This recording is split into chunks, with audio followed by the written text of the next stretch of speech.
Every chemical reaction involves an energy change. During a chemical reaction, old chemical bonds in the reactants are broken, and new chemical bonds are formed to make the products. Energy is needed to break chemical bonds. Energy is released when new chemical bonds are formed. This idea is the key to understanding exothermic and endothermic reactions. Let's start with exothermic reactions. An exothermic reaction is a reaction that transfers energy to the surroundings. In other words, energy is released from the reacting chemicals into the surroundings. Because energy is transferred to the surroundings, the temperature of the surroundings usually increases. So remember, exothermic means energy is transferred to the surroundings. A simple way to remember this is exothermic equals energy exits. Let's look at some examples. Combustion reactions are exothermic. When a fuel burns in oxygen, energy is released to the surroundings, usually as heat and sometimes as light. For example, when methane burns in oxygen, energy is released. This is why a flame feels hot. Another example is many neutralization reactions. When an acid reacts with an alkali, energy is often released and the temperature of the solution increases. Some displacement reactions are also exothermic. For example, when a more reactive metal displaces a less reactive metal from its compound, the reaction can release energy. So combustion, many neutralization reactions, and some displacement reactions are examples of exothermic reactions. Now let's think about what you would observe in an experiment. Imagine placing a thermometer into a solution before a reaction takes place. Suppose the temperature starts at 20 degrees Celsius. The reaction occurs and the temperature rises to 30 degrees Celsius. The temperature has increased. This tells us that energy has been transferred to the surroundings. The reaction is therefore exothermic. Now let's look at the opposite. An endothermic reaction is a reaction that takes in energy from the surroundings. So instead of energy being transferred out to the surroundings, energy is transferred from the surroundings into the reacting chemicals. Because energy is taken from the surroundings, the temperature of the surroundings usually decreases. So remember, endothermic means energy is transferred from the surroundings into the reaction. A useful memory aid is endothermic equals energy enters. Imagine a reaction taking place in a beaker. Before the reaction, the temperature is 20 degrees Celsius. After the reaction, the temperature falls to 15 degrees Celsius. The surroundings have become colder. This indicates that energy has been absorbed from the surroundings. The reaction is therefore endothermic.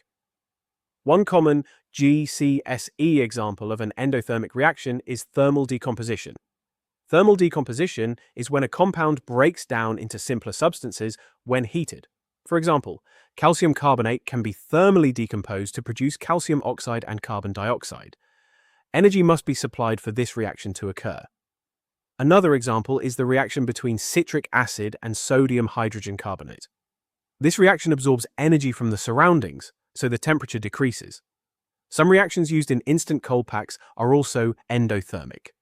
The reaction absorbs energy from the surroundings, making the pack feel cold. Now let's compare the two types. In an exothermic reaction, energy is transferred to the surroundings. The temperature of the surroundings increases. In an endothermic reaction, energy is transferred from the surroundings. The temperature of the surroundings decreases. This distinction is extremely important for GCSE questions. Let's now connect this to chemical bonds.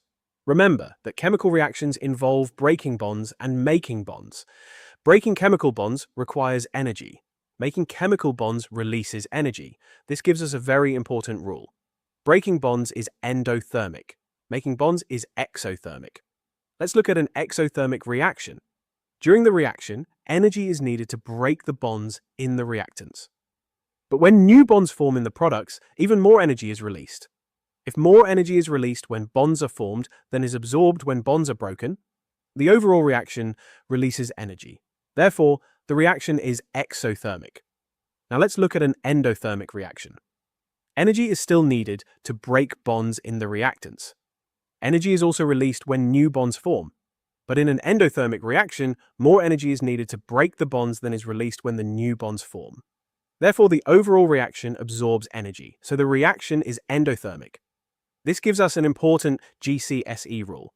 If the energy released from making bonds is greater than the energy needed to break bonds, the reaction is exothermic. If the energy needed to break bonds is greater than the energy released from making bonds, the reaction is endothermic. Now let's look at energy profile diagrams. An energy profile diagram shows how the energy changes during a chemical reaction. The vertical axis represents energy. The horizontal axis represents the progress of the reaction. For an exothermic reaction, the products have less energy than the reactants. Why? Because energy has been released to the surroundings. So, on an exothermic energy profile diagram, the products are lower than the reactants. The difference in energy between the reactants and products represents the overall energy change of the reaction. This energy change is called the enthalpy change, written as delta H. At GCSE level, you mainly need to recognize whether delta H is positive or negative. For an exothermic reaction, delta H is negative. For an endothermic reaction, delta H is positive. Now let's look at the endothermic energy profile. In an endothermic reaction, the products have more energy than the reactants. Why? Because energy has been absorbed from the surroundings. So on an endothermic energy profile diagram, the products are higher than the reactants. The overall energy change is positive, therefore, delta H is positive. There is another important feature on both energy profile diagrams. You will usually see the line rise to a peak before falling to the products. This peak represents the minimum amount of energy required for the reaction to occur. This is called the activation energy. Activation energy is the minimum energy required for a reaction to start. Even an exothermic reaction needs activation energy. For example, burning a fuel releases energy, but the fuel usually needs to be ignited first. The spark provides enough energy to overcome the activation energy barrier. Once the reaction starts, the reaction can release more energy than was initially needed to start it. This is why an exothermic reaction can still require an initial input of energy. Let's make that distinction very clear. Exothermic does not mean that no energy is needed. It means that the overall reaction transfers energy to the surroundings. Endothermic does not simply mean that the reaction is slow. It means that the overall reaction absorbs energy from the surroundings. Reaction speed and energy change are different ideas. A reaction can be fast and exothermic. A reaction can also be slow and exothermic. The same applies to endothermic reactions. So don't confuse energy change with reaction rate. Now let's think about an experiment. If you want to investigate whether a reaction is exothermic or endothermic, you can measure the temperature before and after the reaction. First, measure the initial temperature. Then allow the reactants to react. Finally, measure the temperature again. If the temperature increases, the reaction is exothermic. If the temperature decreases, the reaction is endothermic. For a fair test, you should try to reduce heat transfer between the reaction mixture and the surroundings. This can be done by using an insulated container, such as a polystyrene cup. You should also use accurate measuring equipment and keep other variables controlled. Now let's practice identifying the reactions. Imagine a reaction where the temperature increases from 20 degrees Celsius to 35 degrees Celsius. The temperature has increased. Energy has been transferred to the surroundings. Therefore, the reaction is exothermic. Now, imagine another reaction where the temperature falls from 20 degrees Celsius to 12 degrees Celsius. The temperature has decreased. Energy has been taken from the surroundings. Therefore, the reaction is endothermic. Let's now compare everything side by side. Exothermic reactions transfer energy to the surroundings. The surroundings become warmer. The products have less energy than the reactants. Delta H is negative. Endothermic reactions transfer energy from the surroundings into the reaction. The surroundings become cooler. The products have more energy than the reactants.